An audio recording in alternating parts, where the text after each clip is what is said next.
अब हम लोग बात करते हैं, हमने नॉर्दर्न प्लेन्स के लिए बात कर ली, अब हम लोग बात करते हैं पेनिनसुलर प्लेट्यू की। ज़्यादा डीप में नहीं जाएंगे, केवल थोड़ा थोड़ा बेसिक चीज़ें समझने की प्रयास करेंगे कि पेनिनसुलर प्लेट्यू है क्या। तो सबसे पहली बात आती है पेनिनसुलर, पेनिनसुला क्या होता है। Peninsula, PENINSULA, what is peninsula. Peninsula is any part of land that is surrounded on 3 sides by water. कोई अगर जमीन का हिस्सा, कोई धरती अगर 3-4 हर तरफ से पानी से घिरी है तो वो क्या है, वो हो गई आइलैंड। आइलैंड यही तो होते हैं, आइलैंड मतलब कोई ऐसा जमीन का टुकड़ा जो हर तरफ से पानी से घिरा हुआ, समुद्र के बीच में होते हैं आइलैंड्स, कभी कभी नदियों के बीच में होते हैं, है ना। तो वैसे ही पेनिनसुला जो 3 तरफ से पानी से घिरा हो वो होता है पेनिनसुला।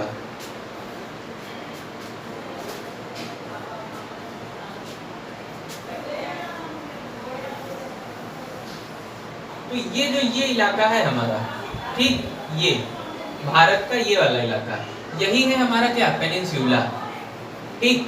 अब देखो ये जो ट्रायंगुलर टाइप का है, ये ट्रायंगुलर टाइप का है ना, ये इधर से घिरा है पानी से, इधर क्या है, बे ऑफ बंगाल है, इधर क्या है, अरेबियन सी है, साउथ में क्या है, साउथ में है इंडियन ओशियन।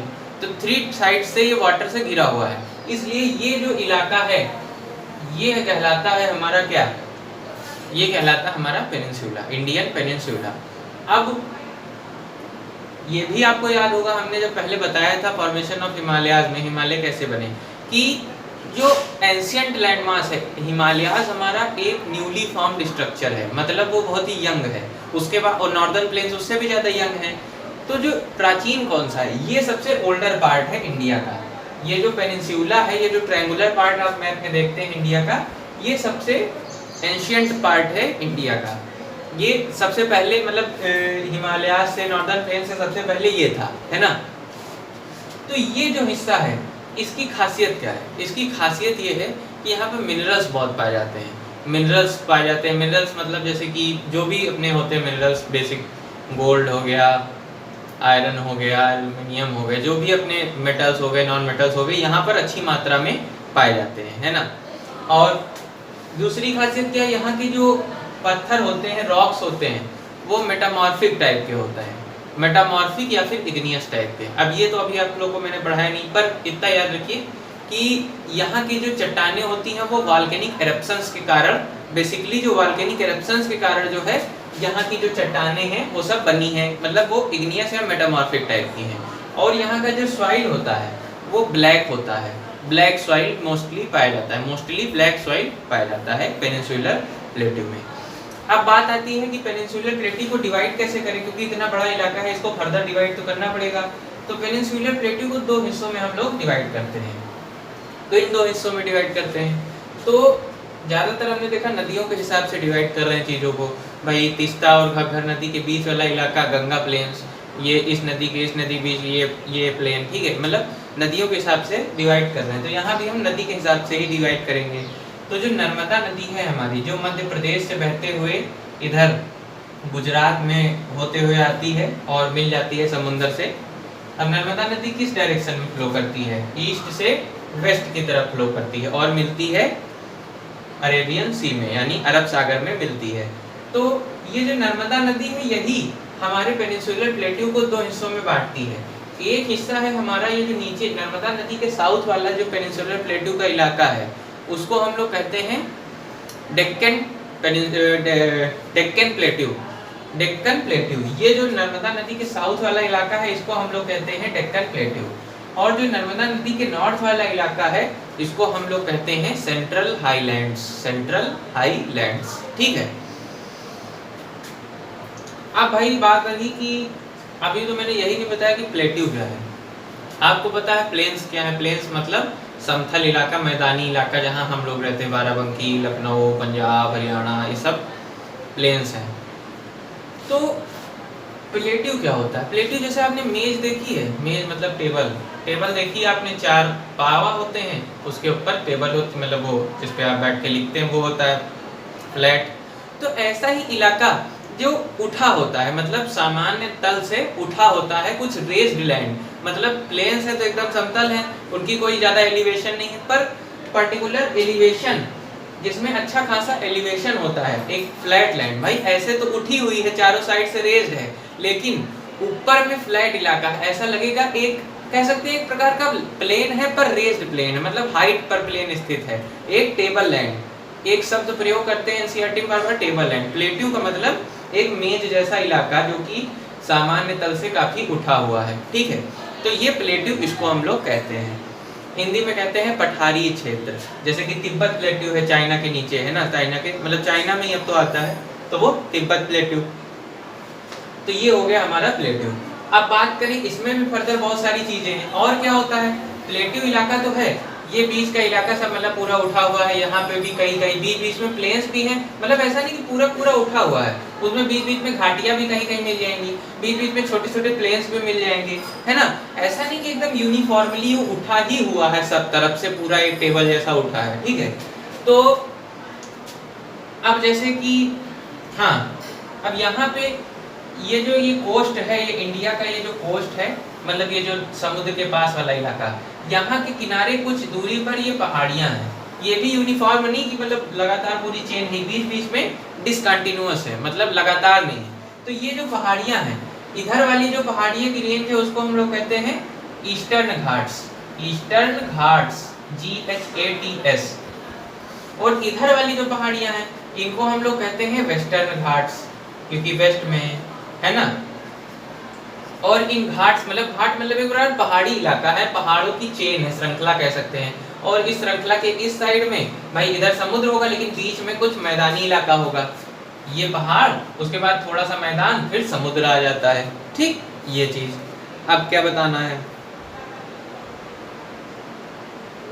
अब इसमें बीच बीच में बहुत सारी रेंजेस है, पहाड़ी रेंजेस भी हैं भाई। प्लेट्यू लैंड है, उसमें बहुत सारी रेंजेस भी हैं, पहाड़ी इलाके भी हैं।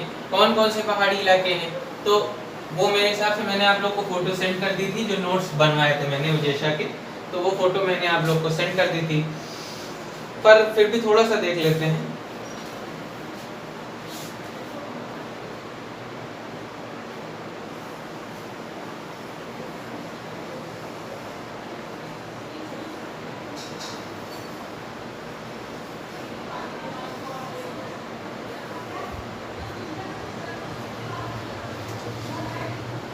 अब ये इधर ये कौन सा राज्य पड़ जाता है, ये हमारा राज्य पड़ जाता है राजस्थान का, ठीक है। तो राजस्थान में एक पहाड़ी इलाका है, मतलब एक श्रृंखला है, पहाड़ की पहाड़ी श्रृंखला है जो बहुत ही ज़्यादा प्राचीन है, मतलब बहुत पुरानी। हिमालयाज वगैरह तो अभी जल्दी फॉर्म हुए हैं, इसीलिए उतने ऊंचे हैं, पर अरावली की जो पहाड़ी श्रृंखला है वो बहुत ही पुरानी श्रृंखला है। हमारे देश की सबसे पुरानी है, शायद विश्व की सबसे पुरानी हो, पर मैं इस बात पे श्योर नहीं हूँ। हमारे देश की तो फिलहाल मुझे लगता है सबसे पुरानी श्रृंखला है। तो अरावली भी एक टाइम पे कभी न कभी बहुत ऊंची रही होगी, पर धीरे धीरे डेनिडेशन होता गया, इरोजन वेदरिंग के कारण उनकी हाइट कम होती गई। तो इस जगह पे जो हमारा राजस्थान है, ये ऐसे तिरछा तिरछा, मतलब ये ऐसे ईस्ट से इधर, वेस्ट से इधर नॉर्थ ईस्ट की तरफ, मतलब कह सकते हैं नॉर्थ की तरफ ऐसे स्लैंट, इस तरह की जो पहाड़ी श्रृंखला ये राजस्थान में, इसका नाम है अरावली। अरावली की पहाड़ियां है ना राजस्थान में। और इसके बाद जितना इलाका है ये प्लेट्यू का इलाका है, ये प्लेट्यू का इलाका है बीच में, यहाँ पे मालवा प्लेट्यू है। अब अलग अलग जो पठारी क्षेत्र उनको अलग अलग नाम दे दिया गया। यहाँ वाला जो प्लेट्यू है उसको मालवा प्लेट्यू नाम दे दिया गया है। ये कहाँ पड़ता है, ये मध्य प्रदेश वाला प्लेट्यू है, मालवा प्लेट्यू मध्य प्रदेश वाला प्लेट्यू। मध्य प्रदेश तो समझ लो पहाड़ी ही है पूरी, मतलब ये मैं पठारी क्षेत्र है समझ लो एक तरह से, मध्य प्रदेश ज्यादातर पठारी क्षेत्र है। ये मालवा प्लेट्यू, मालवा प्लेट्यू। उसके बाद एक और यहाँ पर पहाड़ी श्रृंखला अरावली की तरह ही एक श्रृंखला पड़ जाती है, विंध्यन रेंज। विंध्यन की पहाड़ी है ना, विंध्यन रेंज कहते हैं,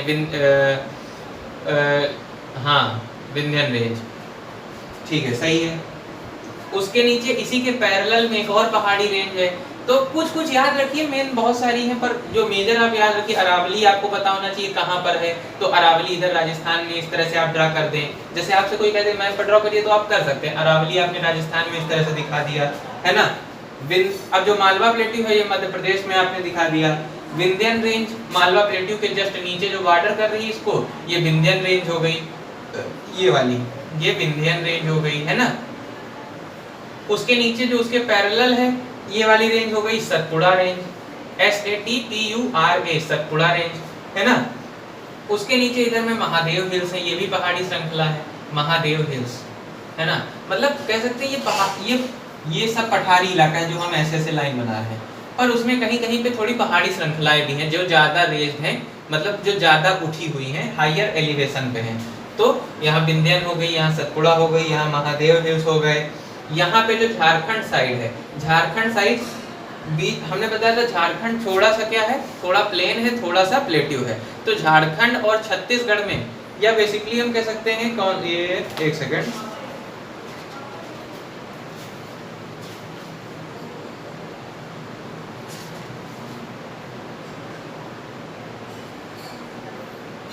हाँ, कुछ इलाका मतलब छत्तीसगढ़ और झारखंड का जो एक इलाका है, यहाँ का जो पठारी क्षेत्र है, इस पठारी क्षेत्र को नाम दिया गया है छोटा नागपुर प्लेट्यू। इसका शायद नाम आप लोग ने सुना हो, छोटा नागपुर प्लेट्यू। ठीक है, छत्तीसगढ़ और झारखंड का जो पठार है उसको छोटा नागपुर प्लेट्यू कहते हैं। ठीक है, ये बेसिक फैक्ट्स आप लोग को शायद मतलब मेरे हिसाब से पता होने चाहिए।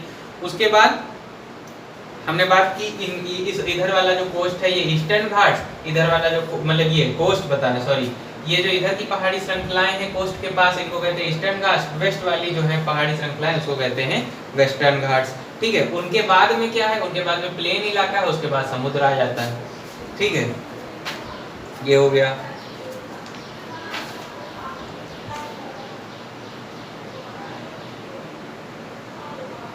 वैसे जैसे हमने बताया, तो इस तरह के और भी विंध्यन रेंज हो गई, सतपुड़ा, ऐसी छोटी छोटी और पहाड़ियां होंगी, रेंजेस होंगी खूब सारी।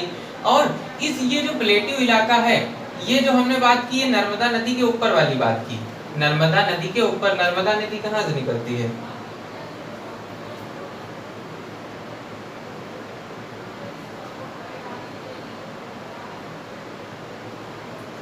इसमें दिया होगा फिलहाल मेरे हिसाब से नर्मदा नदी सतपुड़ा, इधर अमरकंटक की जो पहाड़ी है वहां से निकलती है नर्मदा नदी। तो उसके नीचे का जो इलाका है इसको हम लोग कहते हैं, ये वाला जो पठारी क्षेत्र है नर्मदा नदी के साउथ का, इसको हम लोग कहते हैं डेक्कन प्लेट्यू या डेक्कन ट्रैप। और इसके ऊपर वाला जो इलाका है नर्मदा नदी के, उसको हम लोग कहते हैं सेंट्रल हाईलैंड्स। तो ये जो अरावलीज हैं, ये विंध्यन प्लेट्यू, विंध्यन रेंज है, और ये मालवा प्लेट्यू है, छोटा नागपुर प्लेट्यू है, ये सब सेंट्रल हाईलैंड्स का इलाका है। और ये जो पठारी क्षेत्र है इसका भाई बंगाल का कुछ हिस्सा तो प्लेन है ना, कुछ हिस्सा प्लेन है, कुछ हिस्सा पहाड़ी है। तो अब दार्जिलिंग तरफ, दार्जिलिंग बंगाल में ही तो आता है, तो दार्जिलिंग पहाड़ी इलाका है, तो बंगाल का कुछ हिस्सा पहाड़ी है, कुछ हिस्सा प्लेन है। पर जब हम इधर जाएंगे मेघालय तरफ, तो मेघालय में हमको इस प्लेट्यू का एक एक्सटेंशन देखने को मिलता है, मतलब एक पार्ट यहाँ हमको मेघालय में देखने को मिलता है। तो यहाँ मेघालय में आपको 3 चीजें याद रखनी है, गारो, खासी, जैंतिया। 3 नाम याद रखिए, गारो, खासी, जैंतिया। ये यहाँ की पहाड़ी इलाकों का नाम है, या कह सकते हैं प्लेट्यूज का नाम है प्लेट्यूज ही। ये जो गारो, खासी, जैंतिया है, लिखा है इसमें द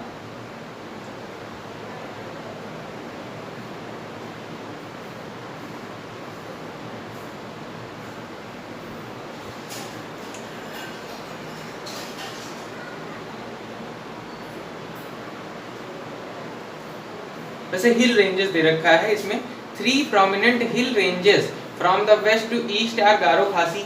यहाँ पे मेघालय में आपको 3 हिल रेंजेस याद रखनी, कौन सी, गारो, खासी, जैंतिया।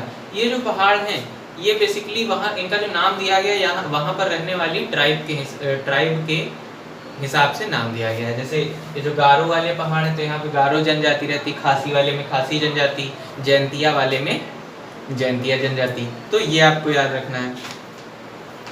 फिर बात आती, और हाँ एक और चीज, ये जो ऊपर का सेंट्रल हाईलैंड्स है ये वेस्ट से ईस्ट में आते आते पतला होता जाता है, मतलब वेस्ट में तो ये काफी ब्रॉड इलाके में फैला हुआ है ये पठार, पर ईस्ट की तरफ जैसे जैसे बढ़ेंगे पतला होता जाता है। जैसे यहाँ छोटा नागपुर तरफ बढ़ेंगे पतला होता जाता है, प्लेट्यू वाला रीजन, मतलब ऐसे ऐसे ऐसे छोटा होता जाएगा, पतला होता जाएगा। और फिर इसका कुछ इलाका इधर देखने को मिलता है हमको मेघालय में। ये हो गया हमारा। अब बात आती घाट्स की, तो ये जो इन प्लेट्यू रीजन को, इस प्लेट्यू रीजन को, इसको जो बॉर्डर कर रखा है हमारे घाट्स ने, ईस्टर्न घाट्स, वेस्टर्न घाट्स।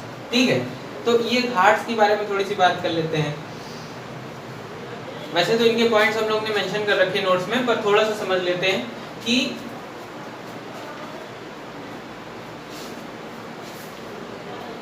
जो वेस्टर्न घाट्स होते हैं, जो वेस्टर्न घाट्स हैं हमारे, ये कॉन्टिन्यूअस होते हैं ज़्यादातर, मतलब फुल्ली तो नहीं कह सकते, पर ये कॉन्टिन्यूअस है in comparison to eastern Ghats. मतलब जो पश्चिम वाले घाट्स हैं, ये पहाड़ की रेंजेस हैं, ये ज़्यादा कॉन्टिन्यूअस होती हैं, मतलब बीच बीच में ज़्यादा टूटी नहीं है। और जो ईस्टर्न घाट्स हैं उसमें डिसकॉन्टिन्यूटी बहुत ज़्यादा है, मतलब बीच बीच में गैप्स हैं, ठीक है, उन पहाड़ों में।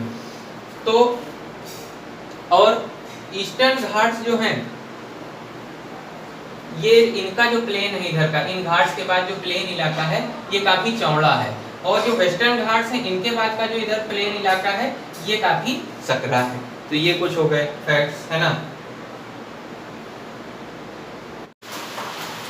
तो ये जो हमारे घाट्स हैं, ये ईस्टर्न घाट्स, मतलब ईस्टर्न ये जो श्रृंखला है जिसने डेक्कन प्लेट्यू को बॉर्डर कर रखा है, ये ईस्टर्न घाट्स की पहाड़ियाँ हैं, ये वेस्टर्न घाट्स की पहाड़ियाँ हैं। इनके बाद जो प्लेन इलाका है ये, है ना, ये हमारा प्लेन इलाका है, कोस्ट है। तो इस कोस्ट का तट का कुछ नाम है, इस कोस्ट का तट का कुछ नाम है। जो गुजरात का कोस्टल इलाका है, गुजरात के कोस्टल इलाका को हम लोग कहते हैं काठियावाड़ कोस्ट, है ना, काठियावाड़ कोस्ट। ये सब शायद नोट्स में मेंशन है, तो आप लोग वहां से देखिएगा। गुजरात, अगर आपके पास नोट्स नहीं हो तो ओडिशा से आप लोग व्हाट्सएप पे ले सकते हैं ना। गुजरात की कोस्ट को कहते हैं हम लोग काठियावाड़ कोस्ट। उसके बाद हमारा आता है महाराष्ट्र और गोवा का कोस्ट। तो महाराष्ट्र और गोवा के कोस्ट को हम लोग कहते हैं combinedly Konkan coast, KONKAN, Konkan coast. उसके बाद हमारा आता है कोस्ट मतलब तट, तटीय क्षेत्र, समुद्र के पास वाला मैदान, है ना। उसके बाद हमारा आता है कर्नाटक। तो कर्नाटक का जो कोस्ट है, कोस्टल इलाका है, उसका नाम क्या है? उसका नाम है कन्नड़ कोस्ट। कन्नड़ भाषा भी होती है ना। तो कर्नाटक का जो कोस्ट है उसको हम लोग कहते हैं कन्नड़ कोस्ट। उसके बाद हमारा आता है केरल। तो केरल का जो तटीय इलाका है उसको हम लोग कहते हैं मालाबार कोस्ट। मालामाल नहीं, मालाबार कोस्ट। मालाबार कोस्ट की खासियत क्या है भाई? तट है, तटीय क्षेत्र है, तो रेत पाई जाएगी, सैंड पाई जाएगी। यहाँ की सैंड में एक मोनाजाइट नाम की ओर पाई जाती है। ओर मतलब अभी आप लोग बहुत मत समझिए, बस मिनरल होता है। ओर मतलब एक ऐसा मिनरल जिसमें से हम रिक्वायर्ड मेटल को अच्छी क्वांटिटी में मतलब एक्सट्रैक्ट कर सकते हैं, पा सकते हैं। जैसे कि कोई भी हमारा एलिमेंट होता है वो ओर के फॉर्म में रहता है, कंपाउंड के फॉर्म में रहता है, तो वो सिंगल जल्दी नहीं पाए जाते। सिंगल वही एलिमेंट पाए जाते हैं जो बहुत कम रिएक्टिव होते हैं, है ना। जो रिएक्टिव होंगे वो किसी न किसी दूसरे एलिमेंट के साथ रिएक्ट करेंगे, कंपाउंड बनाएंगे, और इसीलिए हमको ज़्यादातर कंपाउंड में से अपने एलिमेंट को एक्सट्रैक्ट करना पड़ता है।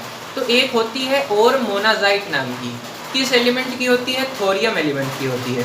थोरियम एलिमेंट की खासियत क्या होती है? इसका यूज़ हम लोग न्यूक्लियर रिएक्टर में करते हैं, है ना।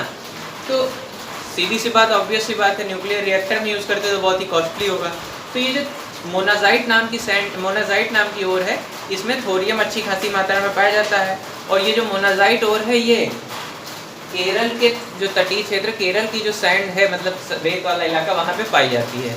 इसकी बहुत वैल्यू होती है ना। तो ये याद रखिए, मोनाजाइट, कोई पूछ ले मोनाजाइट क्या है तो आपको पता मोनाजाइट ओर है किसकी? थोरियम मेटल की, जिसका यूज़ हम लोग न्यूक्लियर रिएक्टर में करते हैं। इसके बाद आ जाते हैं हम लोग इधर तमिलनाडु। तमिलनाडु और आंध्र प्रदेश के कोस्ट को क्या कहते हैं? दोनों को कंबाइंडली क्या कहा जाता है? उसको कहा जाता है हमारा कोरोमंडल कोस्ट, कोरोमंडल कोस्ट।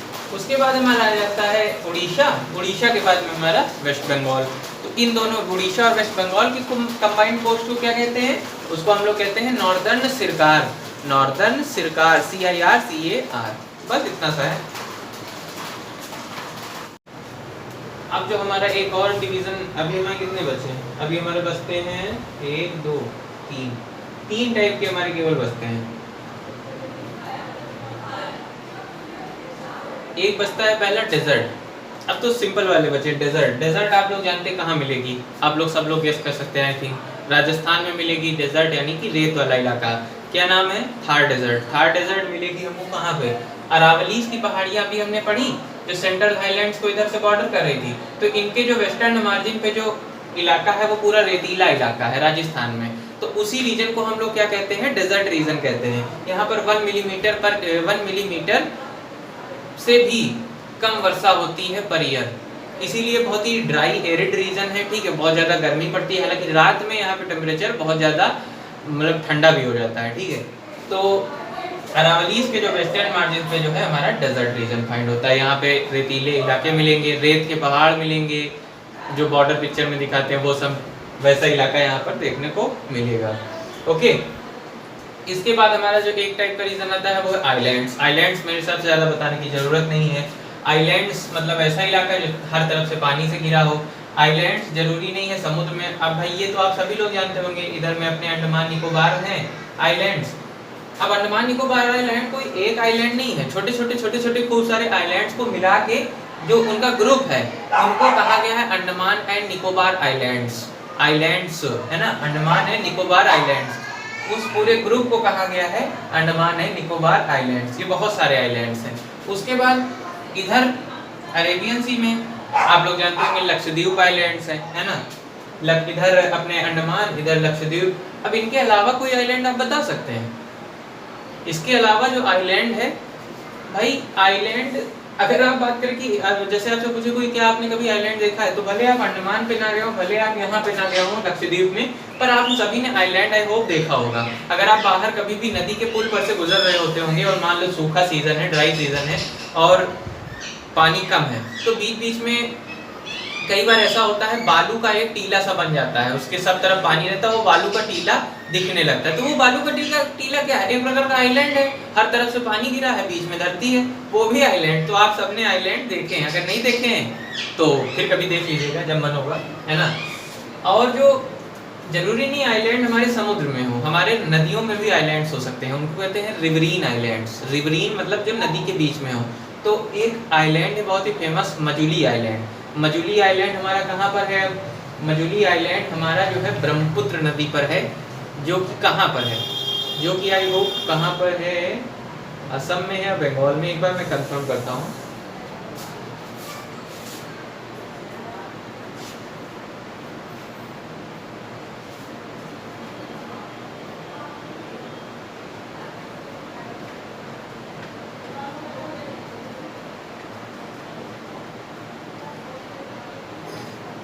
इसमें तो फिलहाल मेंशन नहीं है, पर मजुली आइलैंड जो है हमारी कंट्री में जो ब्रह्मपुत्र नदी पर है, आई होप वो वेस्ट बंगाल में होगा शायद, है ना। तो वो बहुत ही बड़ा आइलैंड है, मतलब सबसे बड़ा इनहेबिटेड आइलैंड है पूरी दुनिया में, जहाँ पर लोग बसे हुए हैं। नहीं, मैंने शायद उल्टा बोल दिया, सबसे ज़्यादा पॉपुलेटेड आइलैंड है, या ये सही है। मतलब कोई आइलैंड, सब मजुली आइलैंड पूरी दुनिया में सबसे ज़्यादा पॉपुलेटेड आइलैंड है, सबसे ज़्यादा जनसंख्या मजुली आइलैंड पर, माजुली आइलैंड पर बसी हुई है, ठीक है। कहाँ पर है? ब्रह्मपुत्र नदी पर है हमारी कंट्री में। सबसे बड़ा रिवरीन आइलैंड भी है, मतलब हमारा माजुली आइलैंड। और आपको पता है अंडमान, लक्षद्वीप, माजुली आइलैंड, ऐसे और भी बहुत सारे आइलैंड हैं। अच्छा, एक चीज़ हम बताना भूल गए थे, एक लेक बहुत ही फेमस है, चिलिका लेक। चिलिका लेक यहाँ उड़ीसा में है, यहाँ पर।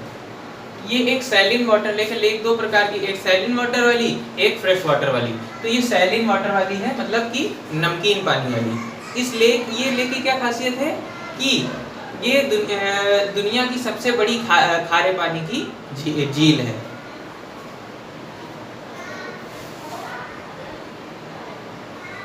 सॉरी, दुनिया की नहीं है, अपने इंडिया की। इन चीज़ों में बहुत कंफ्यूजन रहता मुझे। तो ये इंडिया की लार्जेस्ट सॉल्ट वाटर